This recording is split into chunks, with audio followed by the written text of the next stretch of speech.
Hi everyone, and welcome to the channel. Today we have a 2016 Hyundai Santa Fe Sport 2.4 liter, and I have roughly 100,000 miles on this vehicle. Now the issue is it wouldn't start.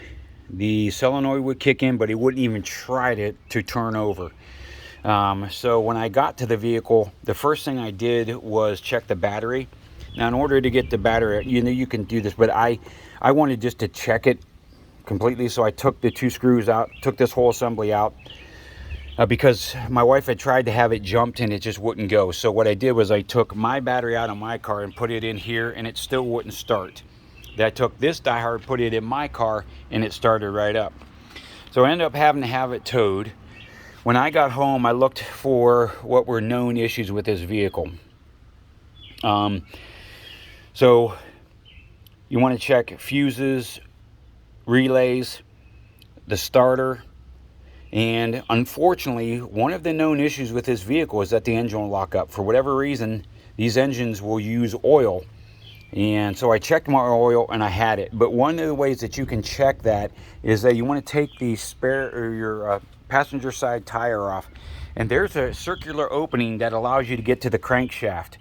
Okay, so what you want to do is you want to take a 22 millimeter with some extensions, and you need somebody else because they're going to need a 17 millimeter to get on this idler. And so what you want to do is get on this idler and push up towards your motor mount, and that will release tension off of that serpentine. So when that's released, then what you want to do is turn your crankshaft. See if you can turn it. Now you want to turn it clockwise because these engines turn clockwise. So mine turned, so that was good. But again, I checked the oil, there's oil on it, so I kind of figured that wasn't an issue, but it is a known issue with his vehicles. All right, so that's something you just want to check. The next thing I did, because it was fairly easy, is you obviously want to check your relays and fuses.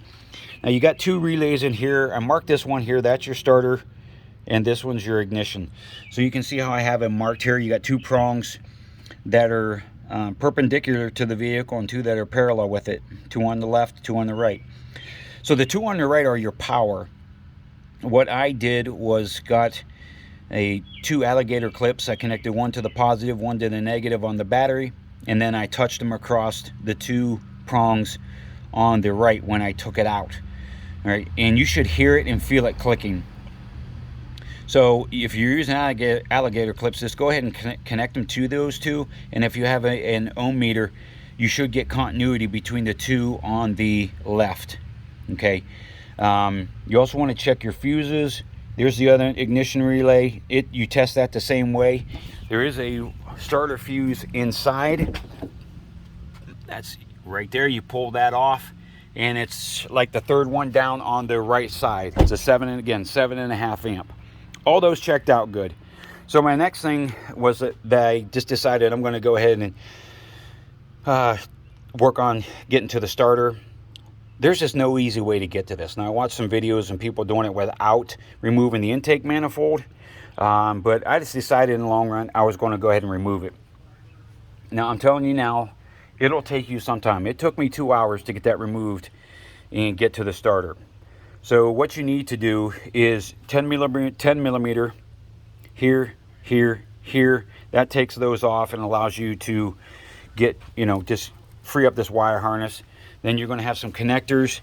I just used needle nose, get underneath there, squeeze, and that'll pop these up. Have a connector here and a connector on the back side or right there. Okay. And then down here you have some. You can see these three right here. So I want to explain these three. These three are actually mounted to a prong, 3 prongs that are mounted to the intake manifold. So you want to grab the whole thing right there as it shows and pull up on them, release them from that, and then you can take the connectors apart. Okay, that's the easiest way to do that. So you come around, you see we have a connector here, and then we have a line that goes down. There's a 10 millimeter right there I took off and disconnected the one right down here, and there's 1 or 2 that are lower. Now you got the throttle body. So what I just removed this. I saw videos where people take that throttle body off. I didn't do that. I just took that bracket, loosened that bracket, took this hose off, took this hose off. There's a bracket right there. I pulled that off, and then I just covered it with a piece of plastic and, you know, held it in place tightly with a rubber band so nothing would get in there. All right. So once you have all that removed, you've got 12 millimeter bolts. You've got two nuts, one's there, one there, and then you've got a 12 millimeter. It's hard to see, but it's that silver thing right there. And you got one on this side, okay? And then you have another one. You see this one right here. This one's, it's easy to get to, and so if you're going to take it out, just get it all the way loose. You don't have to pull it out of the hole, because when you take the intake manifold off, it'll be there. Also, there is a bracket underneath, so you're going to need to take your splash guard off. Those are 10 millimeter bolts and a Phillips screwdriver, and so you're going to need an extension and probably a swivel to get to those two 12 millimeter bolts that are mounted to the underside of your intake manifold. So once you have all that, there are things over there. There's additional hoses. You know, as you start loosening it up, you'll see what hoses need to come off. There's another 10 millimeter bolt I took off just to be able to move things out of the way to get to the starter bolts. But one of the last things I did before I removed it is I took this hose off, and I took it off from this side. All right, so once this is out of the way, you can stand that right up. You're going to have some leakage, but it's minor.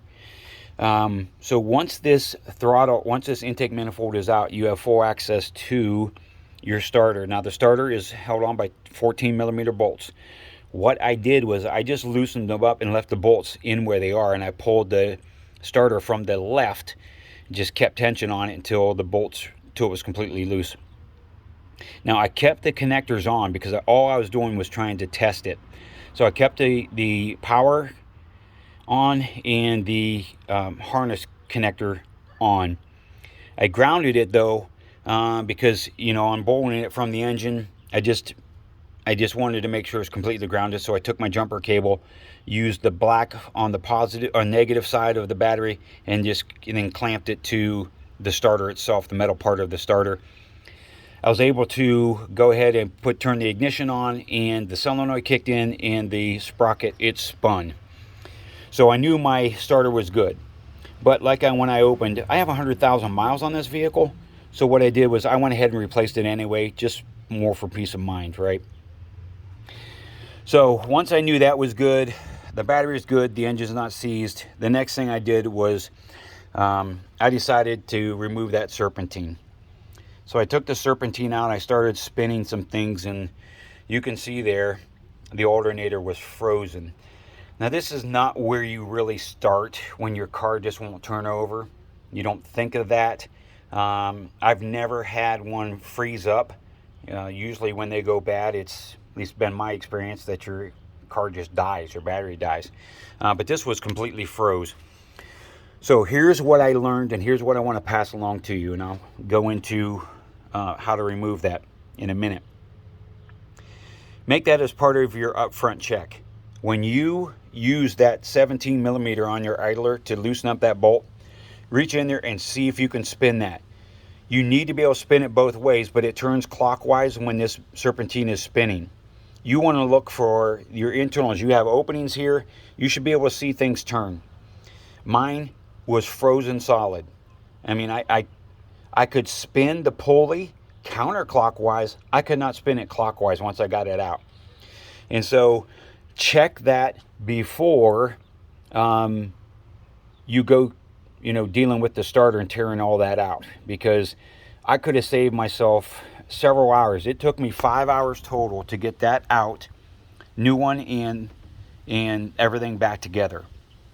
So I had 5 hours invested in that, and I didn't need a new starter, but I'm not upset that I put one in because of the high mileage I've got in this vehicle. So in order to get this out, you have two 14 millimeter bolts. You can see the one up there, and there's one underneath. Now, if you still have that tire off, there's two 10 millimeter bolts on your passenger side that hold a shield on. You want to take that off. That'll give you access to the bottom bolt. All right, so there's also a connector. I think it's a 13 millimeter connector on the backside for your power, and then you have your harness wire that will connect as well. Now, that bottom bolt, when it's ready to come out, it's going to hit the frame. So what we decided to do was lower it, and we unscrewed this about 1/4 of an inch and then started unscrewing the 2 nuts there, and it lowered my engine. In the end, I think we had about 3/8 of an inch that we lowered it, but that allowed me to get that long bolt out, because it's like 4 inches long. So I got the new alternator, put it in, and then we put the engine back up, and then, you know, connected everything. I put everything back together. And one other thing that I did was I checked my ground, because it could be a ground issue. I should have mentioned that up front. I went ahead and took this off completely. There's 2 10 millimeters into the side and 1 up top, and I just used a wire brush to clean everything up. Okay, so in the end, it ended up being the alternator. But so again, for your checks, first thing you want to do is check that battery, check your fuses and relays. You want, because it's a known issue, and I'm sorry that it is, you want to make sure that that engine's turning.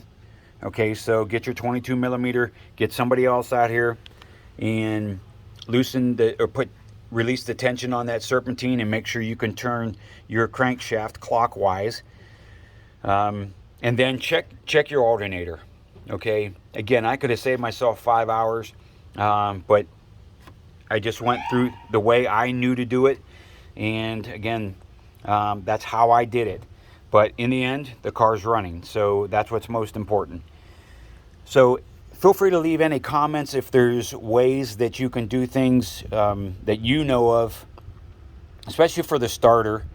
Again, it's one of those things where it's just not easy to get to. So any tips that you can put down in the comments for people, that would be great. So thank you for watching this video. I hope it helps. If you have any questions, please leave them. I'll answer them as best as I can. If it's not any of these things, then I'm not really sure what it would be. But I hope this video helps you. Thank you for watching. God bless everyone.